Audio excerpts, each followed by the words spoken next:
I'm Madelyn Burke for LAC TV here at the Clippers training facility with DeAndre Jordan. DJ, this season has been quite an adventure. It seems like a lot of growth on the court for a lot of guys on this team. What have you seen as an evolution from this team from last season to now?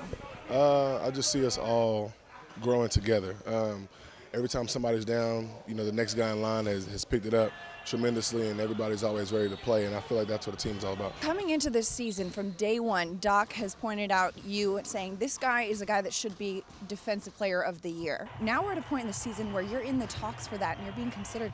Does that resonate with you? It's kind of hard to see how it all happened so fast, but at the same time, Doc's, confidence in me has made me so much better as a player. And anything he tells me that he thinks I can do on the court, I believe him 110%. So when he says that, I definitely do believe it. Now, I know when he came in here, he asked you to kind of focus your game on the defensive end of the court. Was that difficult for you to just kind of narrow into one end of the court and focus? Was that a little bit challenging? No, not at all, because that's definitely the type of player that I want to be, is a defensive stopper and an anchor for our team. And I know the type of players that he's coached and the mindsets that they all have, and they've all been successful, so you can only help but listen.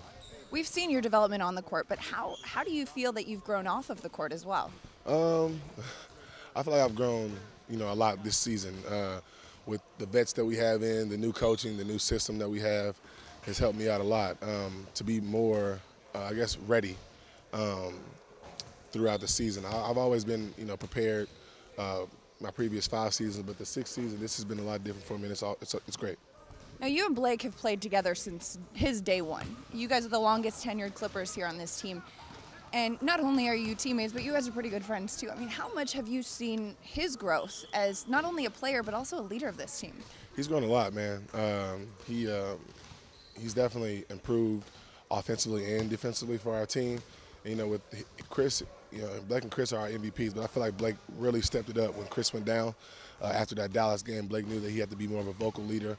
He had to pick up the slack more defensively and offensively for our team.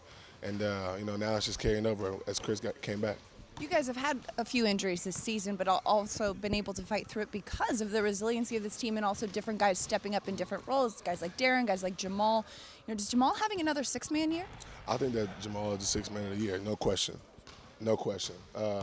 How valuable he is to our team offensively, especially in the 4th quarter, and defensively he stepped up his game to another level. And, I think that there's no doubt he should win it. Now, this team is heading towards the playoffs for the 3rd season in a row. What have you learned from your last 2 years in the playoffs that you're going to take carrying into this year's playoff run? We just all have to stay connected. We all have to be on a string offensively and defensively. And what's really important is we have to have mental toughness, because on the road we'll be down big. The teams are going to make runs, and we just got to be able to withstand that. Thanks, DJ. With DeAndre Jordan, I'm Madelyn Burke. You're watching LAC TV.